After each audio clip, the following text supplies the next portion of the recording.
वही शहंशाह है जो कहता है मुझे कुछ नहीं चाहिए। इसलिए दुनिया को देख के आत्मबल बढ़ जाएगा, ये मत समझना। आत्मबल बढ़ाने के लिए अध्यात्म में ही चलना पड़ेगा और कोई चारा नहीं। बाहर दुनिया को जितना देखोगे आत्मबल नहीं बढ़ेगा। लगेगा कोई ना कोई हमसे आगे है, कोई ना कोई हमसे बेहतर है। अपने से बेहतर लोगों को देखने से आत्मबल घट जाता है और सबको फिर पीछे धकेलने की चेष्टा बनी रहती है और दूसरों को पीछे धकेलने की चेष्टा में तुम खुद पीछे रह जाओगे। इसलिए दुनिया को देख के आत्मबल बढ़ जाएगा, ये मत समझना। यदि ऐसा बढ़ता भी है, कोई कमजोर व्यक्ति आगे बढ़ने से तुमको लगेगा कि हाँ मैं भी कर सकता हूं, मेरा आत्मबल बढ़ गया, वो बहुत तात्कालिक है। आत्मबल बढ़ेगा जब तुम अंतर्मुखी होते हो, जब तुम कहते हो मुझे कुछ नहीं चाहिए इस दुनिया से, तब तुम्हारी आत्मबल ऐसा मजबूत हो जाएगा तुम कुछ भी कर सकते हो। वही शहंशाह है जो कहता है मुझे कुछ नहीं चाहिए।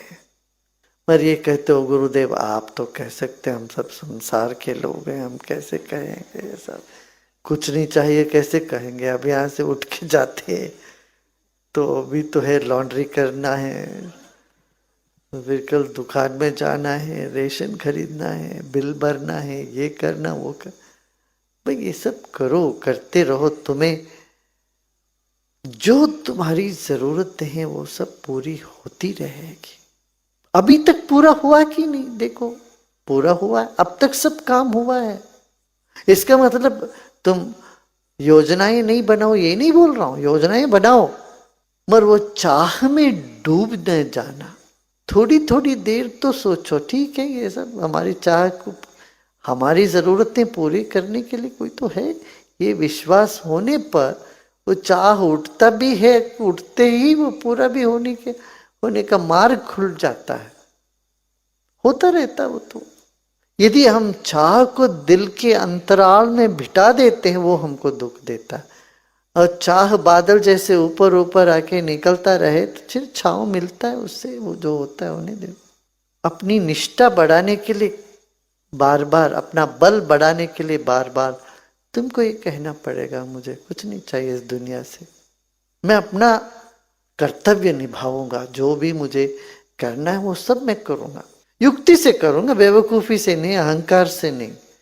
कई बार लोग बोलते मुझे कुछ नहीं चाहिए, वो बड़े अहंकार में बस जाते हैं, ऐसी घमंडी बन जाते हैं वो। मुझे कुछ नहीं चाहिए जी, मतलब क्या घमंड, घमंड का मुझे कुछ नहीं चाहिए अलग होती है कि एक प्रसन्नता में हाँ कुछ जरूरत नहीं है कहना अलग होती है, बात अलग होता है इन दोनों में से। लगता है एक ही है, बात तो एक ही है, वो भी बोल रहा मुझे कुछ नहीं चाहिए, ये भी बोलेंगे मुझे कुछ नहीं चाहिए, मगर भाव इसके पीछे अलग होता है। बात एक होने पर भी भाव अलग होता है। यहाँ भाव ही प्रधान है, भाव को ही प्रधानता देना है। अंतर जगत में भाव प्रधान है, बाह्य जगत में भाव का कोई मोल भाव नहीं है, वहां कर्म प्रधान है। ये नहीं कि मेरे बहुत अच्छा भाव है जी, मैं आप पे बहुत मैं निष्ठावान हूँ, मैं बहुत डेडिकेटेड हूँ, मेरे बहुत मन में समर्पण है, सब है, तो वो बाहर जगत में कुछ काम नहीं आएगा। तुमने क्या किया ये पूछ, कर्म प्रधान है बाहर का जगत, दुनिया यही पूछे तुमने किया क्या। मैं बहुत अच्छा हूं जी, मैं बहुत अच्छा भाव रखता हूं, सबको प्रेम करता हूं, तुम्हारा प्रेम दुनिया को नहीं चाहिए, बोल तुम अपने पास रखो। तो प्रेम क्या, जो प्रेम कार्य रूप नहीं हुआ तो किस काम का है वो प्रेम। यदि प्रेम तुमको कर्म की तरफ प्रवृत्त न करे, वो प्रेम किस काम का है। हम बहुत प्रेम करते हैं सबको, मगर कुछ नहीं करेंगे जी, हमको कुछ नहीं, वो धोखा है दुनिया के लिए भी अपने लिए भी।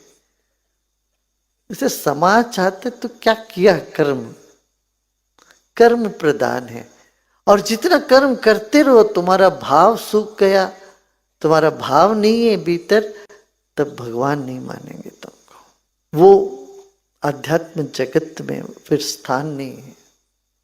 इतना कर्म करके भी भाव नहीं है, भाव से नहीं कर रहे हो, फिर तुम्हारी उन्नति नहीं है। आत्मोन्नति के लिए भाव और कर्म, ये दोनों आवश्यक।